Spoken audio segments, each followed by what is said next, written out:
Hello everyone, कैसे हैं आप सब। तो आज हम बात करते हैं टीथ वाइटनिंग की। यानी कि आपके दांत थोड़े बहुत अगर येलोइश हैं और आप उन्हें सफ़ेद करवाना चाहते हैं। ये जो हमारी पेशेंट हैं ये आई हैं फिनलैंड से। Actually she is coming with her friend और वो इंडिया से हैं। तो देन हमने उन्हें बताया ये अपने टीथ को वाइट करवाना चाहती थी। तो हमने उन्हें विनियर का ऑप्शन भी दिया, पर इनके थोड़ा ऑर्थो ट्रीटमेंट की ज़रूरत थी पेशेंट के। तो हमने इन्हें अलाइनर्स वगैरह भी एडवाइस किया, but she is here for only week. तो ट्रीटमेंट थोड़ा लंबा हो रहा था, तो इन्हें इंडिया भी एक्सप्लोर करना था। तो इस वजह से हमने सिर्फ चेयर साइड टीथ वाइटनिंग हमने इनकी की है। हम इनके जो ट्रीटमेंट कर रहे हैं इसमें सबसे पहले जो हमने अप्लाई किया है ये है एक गम बैरियर। गम बैरियर से क्या होता है कि कई बार जो हम टीथ वाइटनिंग एजेंट यूज करते हैं वो आपके मसूड़े में चले जाते हैं, तो वो थोड़ा बहुत पेशेंट को इरिटेट करते हैं, उनकी थोड़ी बहुत सेंसिटिविटी की दिक्कत उनको हो जाती है। तो वो कंटेंट ना जाए अंदर, इसलिए हम गम बैरियर अप्लाई करते हैं। उसके बाद हमने उसे लाइट क्योर करके सेट कर दिया है।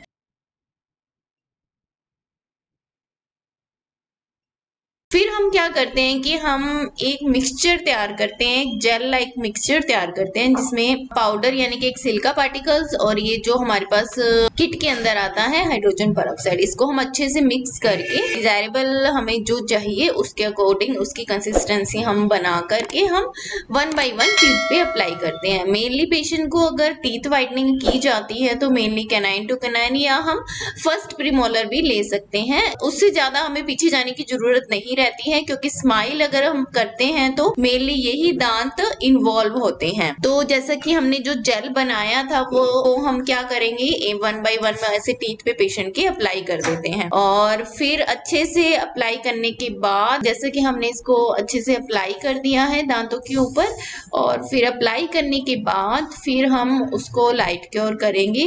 अच्छे रिजल्ट के लिए मेनली हम 10 टू 20 सेकेंड के लिए लाइट क्योर कर सकते हैं। अब फिर उसके बाद हमने अप्लाई करने के बाद हम वेट करते हैं mainly 10 minutes, 10 to 20 minutes, 10 to 15 minutes हम मेनली ये जेल एप्लीकेशन करके रखते हैं। उसके बाद हम उसे अच्छे से वॉश कर देते हैं। मेक श्योर कि ये सारा मटेरियल अच्छे से वॉश हो जाना चाहिए, कुछ भी वो दांत के ऊपर रहना नहीं चाहिए। साथ के साथ उसको सक्शन करते रहें ताकि कोई भी कंटेंट पेशेंट के अंदर ना जाए। अच्छे से वॉश करने के बाद तो देख रहे हैं कि वॉश करने के बाद दोनों अपर और लोअर आर्च में डिफरेंस कितना आ गया है। यहाँ पे मैं पेशेंट को बता रही हूँ कि आपके दांतों का शेड यानी कि आपके दांतों का कलर कौन सा है। मेनली इस पेशेंट के दांतों का शेड A3 था। एक्चुअली कैमरे में इतना विजिबल नहीं हो रहा है अच्छे से। और फिर हमने वो पेशेंट को जब दिखाया उन्हें बताया कि अब आपके दांतों का शेड हमने A2 कर दिया है, यानी कि 1 शेड लाइटर कर दिया है। तो जैसे ही पेशेंट को हमने दिखाया शी इज वेरी हैप्पी। वो अपने टीथ को देख के बहुत ही खुश हो रही थी। शी इज मेकिंग डिफरेंस कि उसकी अपर और लोअर आर्च में काफी फर्क आ गया है। फिर हमने ये जिंजाइवल बैरियर को उतारा। In between patient is asking me कि क्या है। मैंने उसे बताया कि ये जिंजाइवल बैरियर है जो आपके जो हम टीथ वाइटनिंग एजेंट आपके दांतों पे अप्लाई करते हैं वो आपके गम्स में ना जा पाए, ताकि अदरवाइज नहीं तो आपको सेंसिटिविटी इरिटेशन की दिक्कत हो सकती है। जैसा कि जो प्रोसीजर हमने नीचे किया था सेम प्रोसीजर ही हम अपर आर्च में करेंगे। वहां पे हमने सेम जैसे सबसे पहले गम बैरियर लगाया दांतों के ऊपर, वहां पे उसे हमने लाइट क्योर किया ताकि वो अच्छे से सेट हो जाए, ताकि कोई भी टीथ वाइटनिंग एजेंट अंदर ना जा पाए मसूड़ों के। फिर उसके बाद अच्छे से लाइट क्योर करने के बाद जैसे कि सेम प्रोसीजर हमने नीचे किया था ऊपर भी हम सेम प्रोसीजर करेंगे। वैसे ही सारा हमने होमोजीनस जो मिक्सचर बनाया था वो वापस हमने अपर आर्च पे कैनाइन टू कैनाइन वापस अप्लाई कर दिया है। हमने इसे फर्स्ट प्रीमोलर तक अप्लाई किया है क्योंकि पेशेंट की स्माइल थोड़ी वाइट थी। अच्छे रिजल्ट के लिए उसको लाइट क्योर किया है 10 टू 20 सेकेंड। जो हमने मिक्सचर लगाया था, जो होमोजेनियस मिक्सचर हमने बनाया है टीथ वाइटनिंग एजेंट हम कहते हैं, वो हमने वहां से हटा दिया है, वहां से अच्छे से रिमूव कर दिया है और अच्छे से इसको वॉश कर लिया है। Now you can see the difference. आप देख सकते हैं जो एंटीरियर टीथ हैं और पोस्टीरियर टीथ में काफी डिफरेंस आ गया है। इनकी जो हल्के हल्के से ब्राउनिश थोड़े हल्के स्पॉटिंग भी थी जो एंटीरियर टीथ के ऊपर, वो बिल्कुल लाइट हो गई है और कुल ही गायब हो गई हैं। उसके बाद हमने डिसेंसिटाइजिंग एजेंट अप्लाई किया है दांतों के ऊपर ताकि पेशेंट को कोई भी सेंसिटिविटी ना हो। और जो ये डिसेंसिटाइजिंग एजेंट है ये क्या करता है, कई बार थोड़े बहुत एंटीलर टेब्यूल्स होते हैं वो एक्सपोज हो जाते हैं तो वो उनको अच्छे से ब्लॉक कर देता है ताकि पेशेंट को कोई सेंसिटिविटी ना हो। और जैसे ही हमारा प्रोसीजर कंप्लीट हुआ तो पेशेंट की टीथ कुछ इस तरह से दिख रहे थे और ये हैं बिफोर एंड आफ्टर की पिक्स।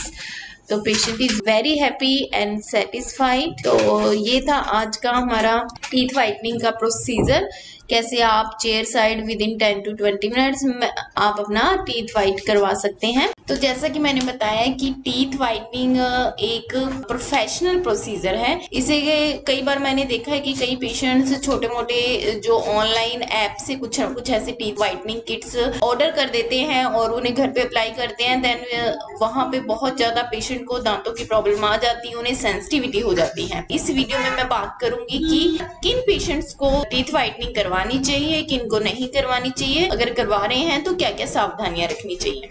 तो देखिए, सबसे पहले तो टीथ वाइटनिंग ये एक क्लिनिकल प्रोसीजर है, प्रोफेशनल प्रोसीजर है। आप अपने डेंटिस्ट के पास जाके ही उनसे टीथ वाइटनिंग करवाएं, उनसे पूछें। अदरवाइज घर पे कोई भी ऐसे टूल, ऐसे जो ऑनलाइन अवेलेबल हैं, जो भी चीजें, उन्हें घर पे एज ए एक्सपेरिमेंट अपने दांतों पे यूज ना करें। नेक्स्ट रहेगा कि जो 14 साल से छोटे बच्चे हैं या कोई लैक्टेटिंग वीमेंस हैं या प्रेग्नेंट वीमेंस हैं, उनके अंदर टीथ वाइटनिंग हम कॉमनली अवॉइड करते हैं। ठीक है, उनके अंदर बिल्कुल भी टीथ वाइटनिंग नहीं की जाती है। और जिन पेशेंट्स के अंदर पहले से ही इनेमल वियर आउट हो गया है या पेशेंट को सेंसिटिविटी रह रही है, तो ऐसे पेशेंट्स के अंदर कभी भी टीथ वाइटनिंग नहीं की जाती है। तो ये सब चीजें ध्यान में रख के ही आपके जो डॉक्टर हैं वो आपको टीथ वाइटनिंग करवानी चाहिए या नहीं करवानी चाहिए ये आपको बताएंगे। तो अगर आप सोच रहे हैं कि मुझे अपने दांत वाइट करवाने हैं तो एक बार आप अपने डेंटिस्ट को जाके दिखाएं और ऑनलाइन कुछ भी ऐसी चीजें ऑर्डर ना करें, ये आपके दांतों के लिए और ओवरऑल हेल्थ के लिए भी हार्मफुल है। तो आज की वीडियो में बस इतना ही। तो जैसा कि आपने देखा, हमने एक पेशेंट को टीथ वाइटनिंग की है, शी इज वेरी हैप्पी, उन्हें कोई दिक्कत नहीं हुई है। और आप भी अगर टीथ वाइटनिंग करवाना चाहते हैं तो अपने नियर बाई डेंटिस्ट से मिलें।